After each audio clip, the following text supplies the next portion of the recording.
कोई थेंग लब्स थेंगना कोई मैम और विभ्यादे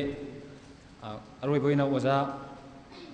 काय खुमसे ओजा अहिबम रोमेल प्रिंसिपल डाइट एसआरटी ना तेन तक पावरल खरा थंबिरन नबगी दबा नोलुंगना कौसिनजरी याइफरबा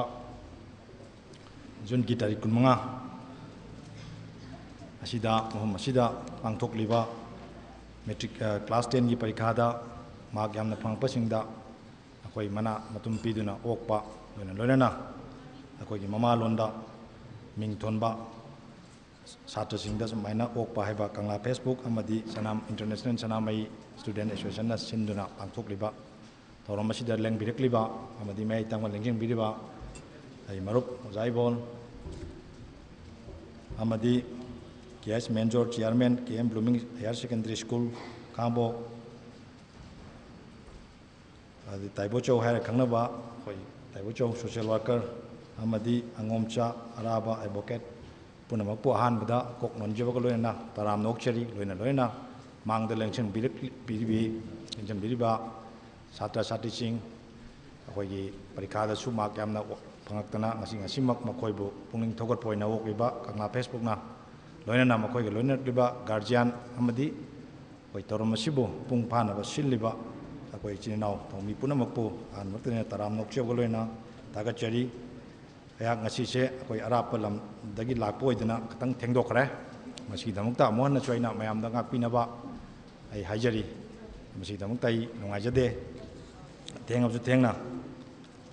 आई ngahak yokjaba yawraktana sidaida yawjaba phangmujai gidamukta laiba gyam phabani aina logjai haukiba ahanba hudokpa chahida de yawjai adu mamang da choi mapalomda laiba oidana mamang gi chahida de yawjaba ngamgidre tachengamak akhoi gi kangla facebook amadi international sanamai student association na sinduna akhoi pangthokiba mama londa ming thonba haiba मिंगथोलबा छात्र छात्री सिंगदा सुमाइना मना मसिंग मना मथुम पीदुना थौगत पाइबसे आयाम नुंगाइजै मरमदि अखोई मालेम मसिदा मागी मागी जाति सिंगना मागी सक्तमसे कायदनबा होनै अदुना मणिपुर गिदी मणिपुर कंटेक्स्ट येंगोरगदी अखोई मणिपुर से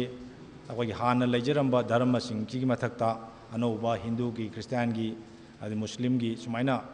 धर्म मयाम की इन्फ्लुएंसना मिंग सिंगसी धर्म द लौरगा धर्म की अफाव अफाव मिंगसिंगदुगी अमदी इंग्लिश लोंगी थौना फबा अदि की लान की वारीदा हिस्ट्री दा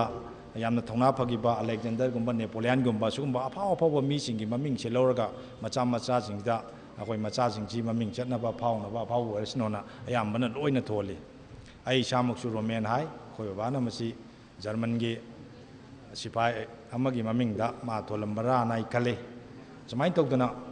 लेपचरीबा या इसामक्सु आइगी मिंगदा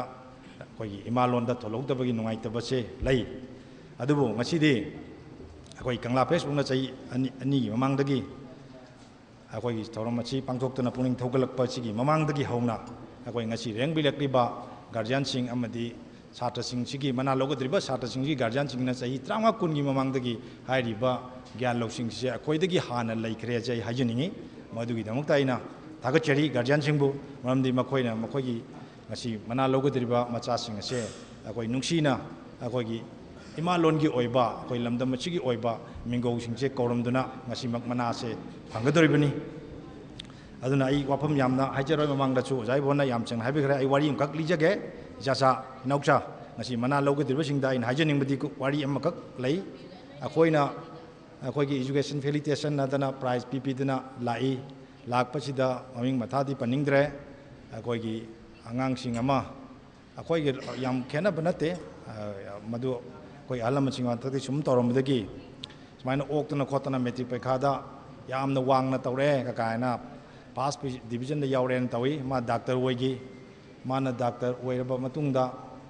akoigi mayamna nungai lekai da asma doctor oidi akoina anytime changbada sumain tawdana akoigi ana yekse yam pharani kholani ana khali kanbaduda nongma thangnabada laiba yam lapnadaba akoigi laikai gi kano sing ite masing ama nabagi ma chatpani magida nungdang khar thengre amta hudokpiu tamo na akoi chali akoi manabsing khara adudaida moina liba wari ni mai tamo kawi mai tawna thong hangdokpiyo khoi kano se itei mase nare khole na yam kana hai aduda magi nupiduna thorei hui achauwa ni hum chu loi changbada chu yam wana ge to hangdoktana change aduga ngahak lepa matungda akoi doctor di leite madi hospital da chaki halakte na khumai adu mayam duna di ma changi budu owi aduda mayam na nungai na de mai to na koi na khalluriba akoi na mabu oktana adagi mana society sida mayam gi kana ba taurani mayam gi mateng pangane na tokjagaraga ngasi mana sumaina torokpasi masi akoi nungai ti hai adu kasu hairu budi ngamde mai to na cha sa na koi da akoi na haining badi aina haining badi